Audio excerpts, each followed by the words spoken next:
नमस्कार दोस्तों। आज की इस वीडियो में हम बात करेंगे नए लेखकों के बारे में। चाहे आपने अभी लिखना शुरू किया है या फिर लिखने की सोच रहे हैं, बोधिसत्व के सुझाए ये सारे सुझाव आपके बहुत काम के हो सकते हैं। तो लिखने से पहले इसको एक बार जरूर देखें। ये सजेशंस वरिष्ठ लेखक बोधिसत्व जी ने अपने पूरे लेखकीय जीवन के अनुभव से तैयार किया है। बोधिसत्व लिखते हैं, लिखने की शुरुआत करने से पहले पहला काम तो यह करें कि जीवन चलाने भर का एक रोजगार खोज लें। आर्थिक असुविधा आपको हर दिन मारती रहेगी। धन के अभाव में आप दार्शनिक बन सकते हैं, लेखक नहीं। दूसरा काम यह कि अपने लेखक समाज में स्वीकृति का मोह छोड़ दें। जो आपको पहले से पढ़ रहे हैं वो आपको तभी तक सुझाव देंगे जब तक आप उनसे बुरा लिख रहे हैं। जैसे ही आप ठीक या अच्छा लिखने लगेंगे वो आपको दुलत्ती लगाने पर आ जाएंगे। तीसरा काम यह करें कि अपनी रचना को किसी भी माध्यम से जितना संभव हो सके उतना प्रसारित करें। आप किसी ऐसी पत्रिका में प्रकाशित होकर न बैठ जाएं जो 700 लोगों तक भी नहीं पहुंचती। चौथा काम यह कि संपादक और तथाकथित आलोचक जो अब ठीक ढंग से समीक्षक भी नहीं रह गए हैं, उनके द्वारा मान्यता पाने का कोई निरर्थक प्रयास न करें। यदि वे आपके लिखे को क्लासिक या महान कह भी दें तो भी क्या, लिखे का आकलन समय पर निर्भर करता है। हर दशक के लोकप्रिय लेखक बदलते रहते हैं। पांचवा काम, हिंदी साहित्य का प्राचीन युग से आधुनिक युग तक का सारा क्लासिकल साहित्य बांच लें, खासकर सिद्ध, नाथ, भक्ति और रीत साहित्य। आगे का भी जो संभव हो जरूर पढ़ें। छठा काम, संस्कृत, पाली, अपभ्रंश आदि का साहित्य, वह कविता हो, नाटक हो या महाकाव्य, सभी पढ़ने का प्रयत्न करें। सातवां काम, जितना हो सके भारतीय साहित्य, उर्दू, पंजाबी, कन्नड़ आदि का प्रतिष्ठित साहित्य अवश्य पढ़ें। आठवां काम, संस्कृत, हिंदी और उपलब्ध अन्य भाषा का व्याकरण शास्त्र, काव्य शास्त्र और नाट्य शास्त्र पढ़ें।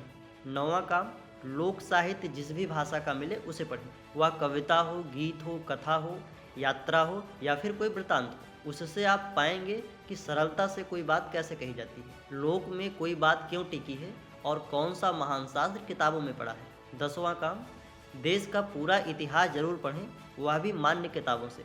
कालक्रम में न पढ़ें तो भी चलेगा, लेकिन पढ़ें अवश्य। 11वां काम, देश और विदेश के दार्शनिक चिंतन को अवश्य पढ़ें। भारत का दार्शनिक इतिहास, राजनीतिक और सांस्कृतिक, आर्थिक, सामाजिक इतिहास अवश्य ध्यान में रखें। तर्कशास्त्र और भूगोल का अध्ययन बना रहे। 12वां काम, अन्य धर्मों के मूल ग्रंथ को अवश्य पढ़ें, साथ ही अपने धर्म के ग्रंथ या किताब को भी समझें।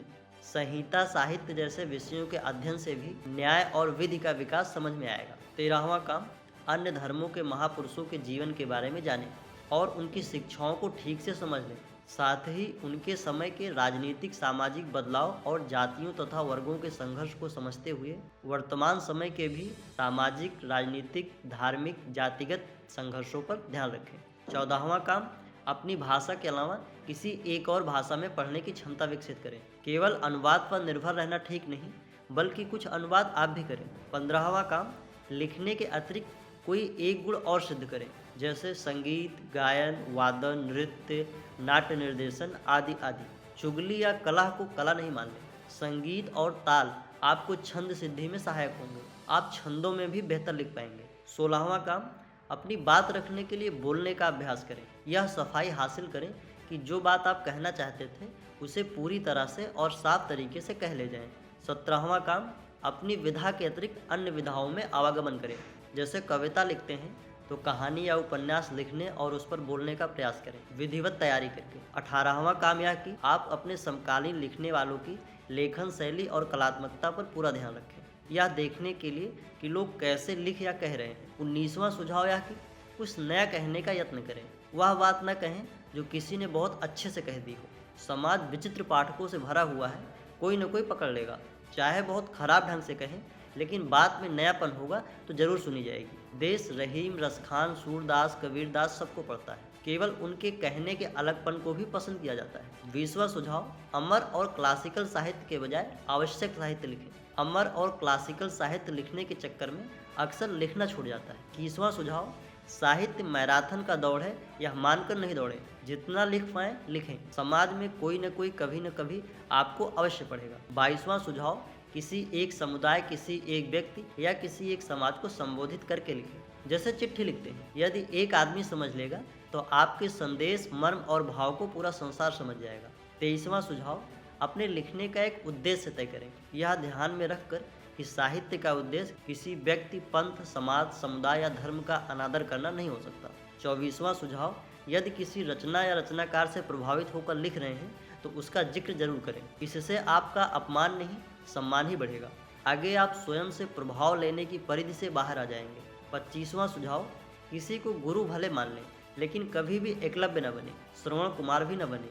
साहित्यिक श्रवण कुमार अक्सर किसी को ढोने में समाप्त हो जाते हैं। यह यात्रा किसी के कंधे पर संभव नहीं, वह किसी की भी हो। 26वां सुझाव, अपने इलाके के बुजुर्ग कवियों, लेखकों की सोहबत करें। वे आपको क्या नहीं पढ़ना है बताएंगे, कहाँ समय नष्ट नहीं करना है वो भी समझाएंगे। बुजुर्ग लेखक लेखिका एक चलता फिरता इतिहास और समाजशास्त्र होते हैं। उनकी लेखकीय सफलता असफलता से उनका आकलन नहीं करें। एक घोर असफल लेखक कभी भी अच्छे सुझाव दे सकता है, उसके अनुभव का प्रतिफल व्यापक होता है। 27वां सुझाव, अपने शहर की किताब की दुकानों पर महीने में एक बार अवश्य जाएं। पुस्तकालय में आते जाते रहें। समकालीन पत्र पत्रिकाएं अवश्य देखें। केवल साहित्य ही नहीं, अन्य विषय की भी पत्रिकाएं पढ़ें। 28वां सुझाव यह कि अपने लिखे को अपने परिवार तथा आसपास के लोगों को सादर सप्रेम सुनाएं, लेकिन उनको घेर कर या बंधक बनाकर नहीं। जिनके साथ काम करते हैं, सहपाठियों आदि से भी बेहतर सुझाव पाए जा सकते हैं। यदि पति पत्नी, प्रेमी प्रेमिका सुझाव दें तो और भी बेहतर परिणाम हो सकते हैं, लेकिन जिसे भी सुनाएं उनको प्रभावित करने के लिए नहीं, केवल सुझाव पाने के लिए ही सुनाएं। 29वां सुझाव, यह सुझाव उन लोगों के लिए भी है जो सुविधा संपन्न युवक है, जो सौंदर्य प्राप्त स्त्री या पुरुष हैं या कम सुगढ़ है, बड़े घर की बहू, सेठ की पत्नी या स्वयं सेठानी, या बड़े पद के अफसर हैं या कुलीन खानदानों से हैं या संगठनों से जुड़े हैं। यदि आप लिखना चाहते हैं तो यह सब सुझाव पिछले समय के आचार्यों का अपनाया हुआ है। तीसरे और अंतिम सुझाव में बोधिसत्व कहते हैं कि ये सब बात मुझे समझने में 40 साल लग गए हैं। आप भी आराम से अपने हिसाब से ही इन पर अमल करें, जितना कर पाएँ उतना ही करें। आवश्यक नहीं कि सब किया ही जाए। तो आपको ये सब सुझाव कैसे लगे, कमेंट में हमें ज़रूर बताएं।